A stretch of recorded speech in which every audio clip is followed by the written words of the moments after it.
إذا كنت لا تعي لما يحدث اسكت اسكت اسكت اسكت. ايه ده من كتر حلاوتها كلت نفسها، يعني من كتر ما انتوا مش مصدقين الحلاوة والرقي اللي احنا فيه مش عارفين تسكتوا. مش ممكن. هباك الله من كل شيء، أرض، جو، سياحة إسلامية، سياحة قبطية، سياحة علاجية، مدن جميلة، جو تحفة، آثار. عندنا اللي مش عند حد. بص وشوف عندك اللي مش عند حد.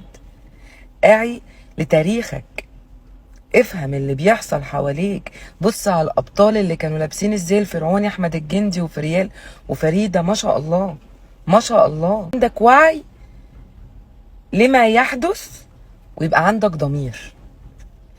اللي جاي بتاعنا، اللي جاي بتاعنا لو احنا احسننا استخدامه وحافظنا على بلدنا وعندنا ضمير في وظيفتنا.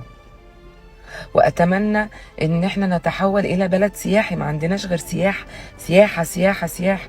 ثانوي سياحي، معاهد سياحية، كليات قمة سياحة، ما شغلش في المطاعم والفنادق اللي خريجين القطاعات دي.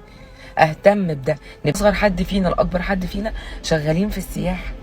لفيت العالم وشفت حاجات عندنا في الشوارع بتعملها متاحف، حاجات كده تمشي في السيدة زينب تلاقيها في الشارع عادي، في الغورية، في الازهر، حاجات عادية. بيتنا وشارعنا بتعمل له متاحف بره على عمودين، والله العظيم.